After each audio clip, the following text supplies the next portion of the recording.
کہ مالک نے مجھ سے کہا جی کوئی نصیحت کریں. میں نے کہا اپنے چینل سے جھوٹ نکال دو. تو وہ کہنے لگا پھر چینل بند ہی کرنا پڑے گا. صاف اس نے کہا.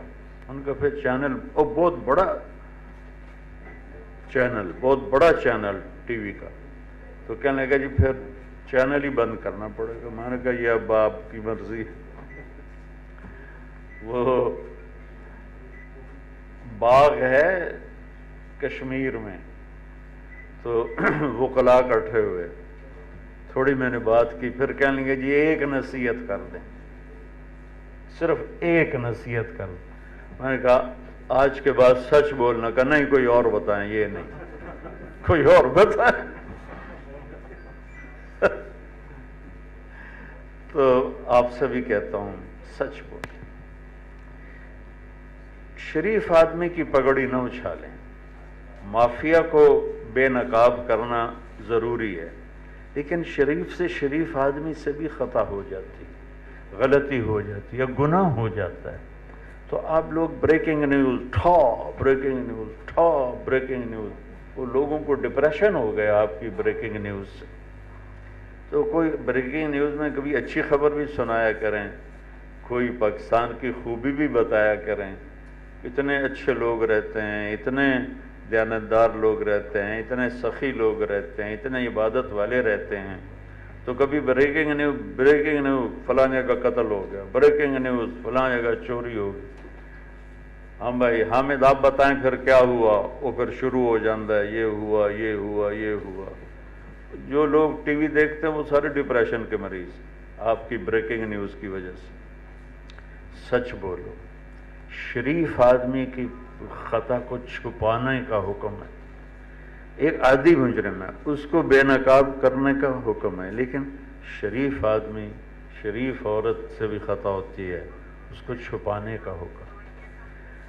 تو ایک سچائی, ایک دیانتداری.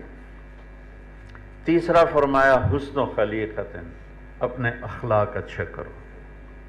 تمہارے اچھے اخلاق سے تم ساری رات کی عبادت گزار اور سارے دن کے روزے دار سے بھی آگے نکل جاؤ گے. اور اپنے اخلاق اچھے کرنے ہیں تو اس زبان کی حفاظت کر لیں. گالی, غیبت, چغلی, شکایت, الزام, اس سے اپنے آپ کو بچائیں.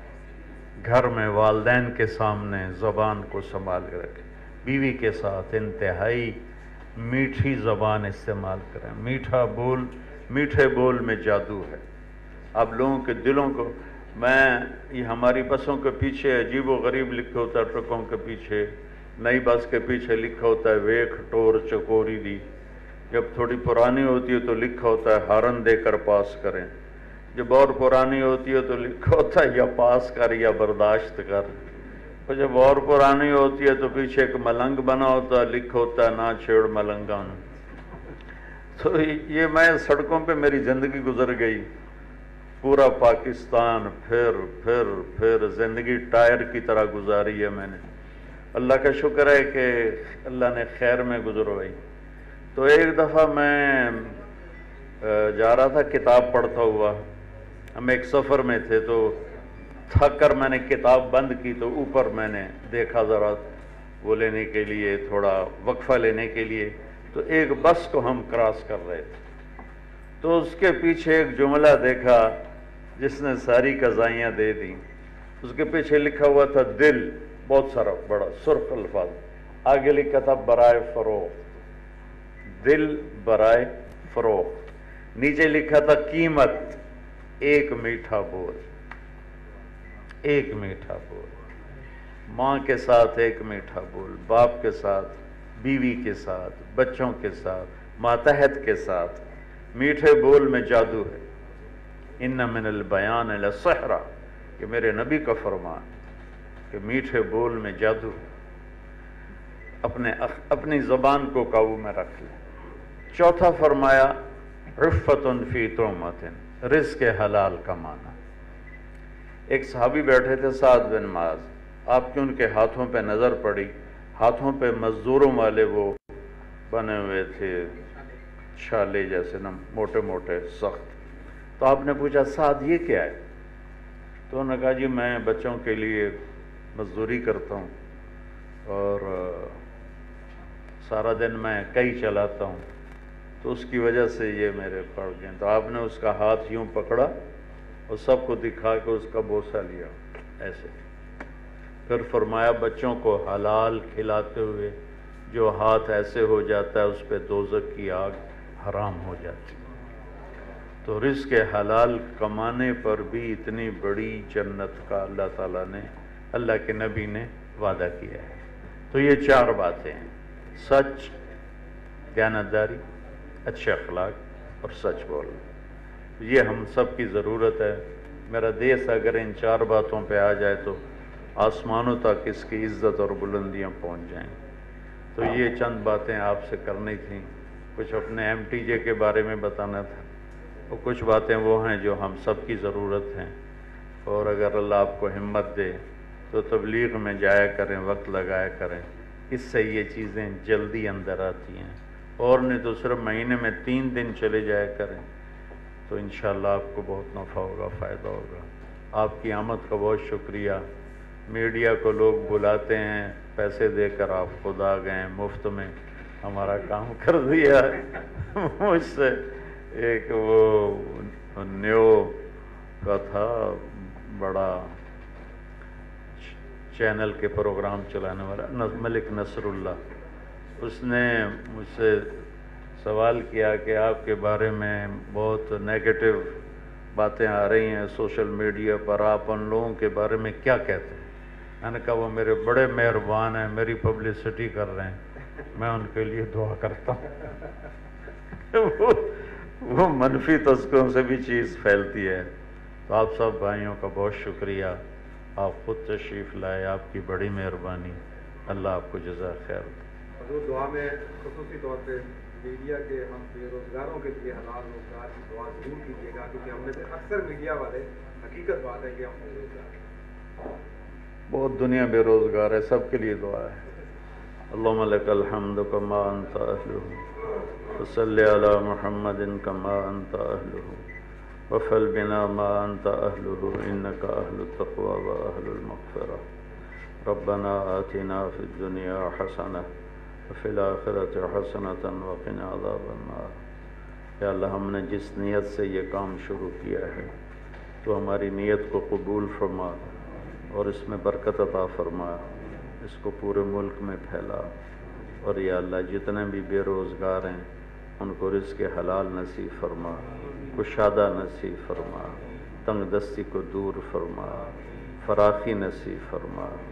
یا اللہ پورے ملک کی حفاظت فرما، پورے ملک کی حفاظت فرما، ہمارے دیس کو، ہمارے بازاروں کو جھوٹ سے پاک فرما، ہماری عدالتوں کو ظلم سے پاک فرما، ہمارے حکمرانوں کو ظلم و ستم سے پاک فرما، ہمارے تاجروں کو جھوٹ اور بددیانتی سے پاک فرما۔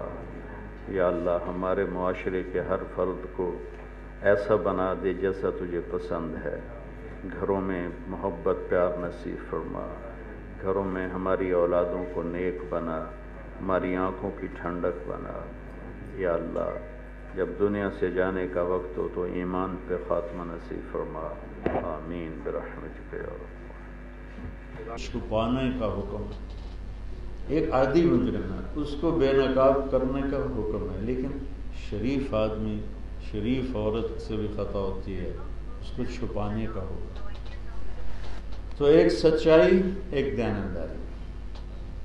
تیسرا فرمایا حسن و خلیقت، اپنے اخلاق اچھے کرو۔